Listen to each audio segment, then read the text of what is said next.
بسم اللہ الرحمن الرحیم قال النبی صلی اللہ علیہ وسلم المسلم من سلم المسلمون من لسانہ ویدہ، رواہ البخاری۔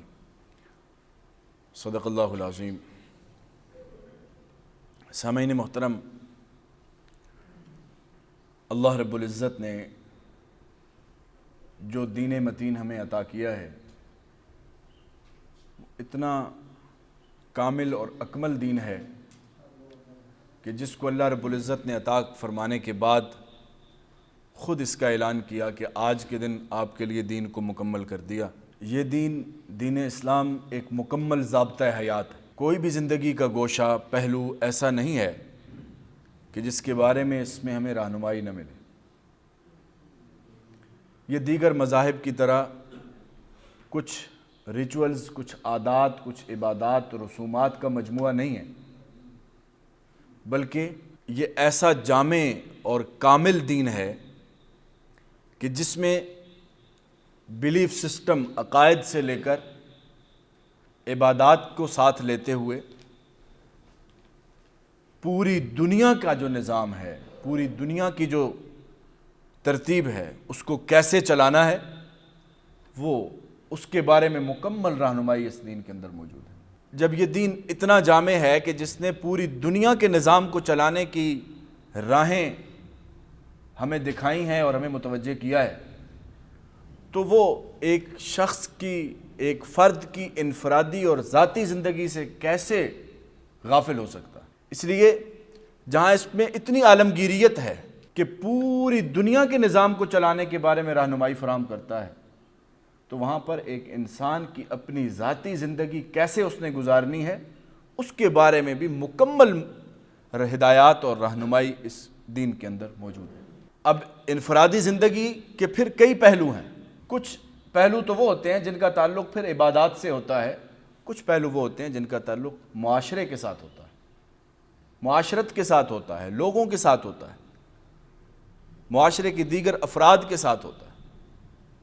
تو یہ والا جو پہلو ہے، اس پر خاص توجہ دی ہے دین اسلام، کیونکہ یہی پہلو ایسا ہے کہ جس سے انسان عام طور پر غافل ہو جاتا ہے۔ وہ اپنے آپ کو، وہ چند ایک عبادات کرنے کے بعد، ان کو مکمل کرنے اور پرفارم کرنے کے بعد ایک پریکٹسنگ مسلم سمجھنا شروع کر دیتا ہے، جبکہ حقیقت اس سے آگے ہے۔ یہ دین اس کو مکمل رہنمائی فراہم کرتا ہے کہ اس نے لوگوں کے ساتھ تعامل کیسے کرنا ہے، لوگوں سے جو بات کی ہوئی ہے اس کو کس انداز سے پورا کرنا ہے، یا لوگوں سے کوئی بات کرنے سے پہلے کیا کیا سوچنا ہے۔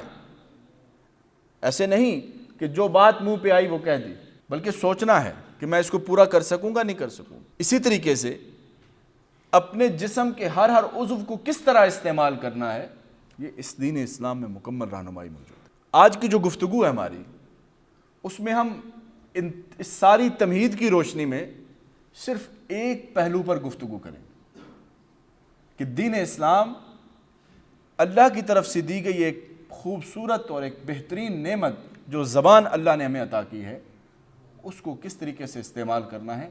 آج کی گفتگو کا یہ موضوع، اور یہ موضوع اتنی اہمیت کا حامل ہے کہ اگر ہم اپنے ارد گرد کے معاملات کے اوپر اگر غور کریں تو سب سے زیادہ اگر ہمیں پریشانی، پشیمانی، ندامت کا سامنا کرنا پڑتا ہے تو اس کے پیچھے یہ زبان ہوتی ہے۔ ہم نے ایسی بات کہہ دی جس سے کسی کو تکلیف ہوئی، بعد میں ہمیں شرمندگی ہوئی، معذرت کرنا پڑی، اس کی دل آزاری الگ ہوئی، ہمیں اپنے وقار کے خلاف جا کر اس کے سامنے جھکنا پڑ گیا، یہ دوسری ندامت ہوئی۔ ہم نے غلط بات کی جس کو ہم پورا نہ کر سکے، اپنے اعتماد کو نقصان پہنچایا، اپنی حیثیت کو معاشرے کے اندر کمزور کیا۔